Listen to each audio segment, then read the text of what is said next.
দাদারে, রুহের জগতে যদি মত প্রকাশের কোনো অপশন থাকতো তাহলে আমি আল্লাহ তাআলার কাছে রিকোয়েস্ট করতাম যে আমাকে এই দুনিয়ায় তুমি পাঠিও না। এই ভিডিওর দর্শকদের অবগতির জন্য জানানো যাচ্ছে যে সর্বোচ্চ শেয়ারকারী পাবেন আকর্ষণীয় পুরস্কার। তাহলে আর দেরি কিসের, এখনই শেয়ারের স্ক্রিনশট যোগ করুন কমেন্টে, সময় 10 আগস্ট পর্যন্ত। আল্লাহ পাঠাইলো তো পাঠাইলো বিনোদনের স্বর্গরাজ্যে, যেখানে মন খারাপ করে থাকার কোনো অপশনই নাই। আসলে বাংলাদেশ এমন একটা দেশ যেখানে উঠতে বিনোদন, বসতে বিনোদন, শুইতে বিনোদন, দাঁড়াইতে বিনোদন, চারিদিকে বিনোদনের ছড়াছড়ি।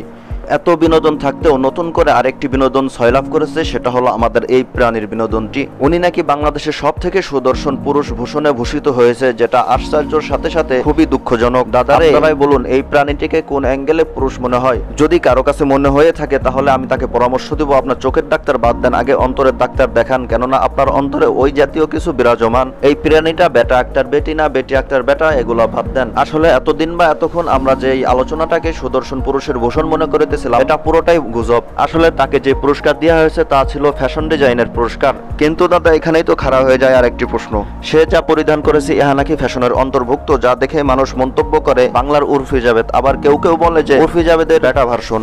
আপনাদের কাছে আমার একটাই আবেদন, যারা এই ফ্যাশন ডিজাইনের পুরস্কার বিতরণ করেছে তাদেরকে এমন পোশাক পরিয়ে মিনিমাম একদিন রাখবেন। আমি আশা করি ওরা আর কোনোদিন এমন ফ্যাশন ডিজাইনের পুরস্কার বিতরণ করবে না। সুস্থ মস্তিষ্কের মানুষ এমন কে আছে যে চায় যে সে এমন পোশাক পরবে যেটা দেখে তাকে বেটা কম বেটির মতো বেশি লাগবে? দাদারে, আল্লাহ তাআলা আমাদেরকে সৃষ্টি করেছেন সৃষ্টির শ্রেষ্ঠ জীব হিসেবে, কিন্তু আমাদের আচরণ এতটাই ঘৃণিত যে চার পাওয়ালাদেরকে আমরা হার মানিয়ে দিয়েছি। শেষমেশ আমি একটা কাজের কথা বলি, এই সমস্ত উদ্ভট কাজকর্ম বাদ দিয়ে আপনারা এমন কিছু করুন যার কারণে মানব জাতির সুনাম, বাংলাদেশের সুনাম, এমনকি আপনার ব্যক্তিত্বের সুনাম হয়। আর যদি এইরকম অবস্থায় চলতে থাকেন তাহলে সুনাম কম, বদনাম হবে বেশি। যদিও কিছু লোক আপনার পিছে থাকবে, আপনাকে বাহবা দেবে, কিন্তু অধিকাংশ মানুষই আপনাকে তুচ্ছ তাচ্ছিল্য করবে। একটা কথা ঠান্ডা মাথায় চিন্তা করুন, আপনি এমন অবস্থায় লোক সমাজে বের হলেন যে মানুষ আপনাকে দেখে কনফিউজ হয়ে যায়, একে আপু বলবে নাকি ভাইয়া, নাকি বলবে ছাইয়া ছাইয়া।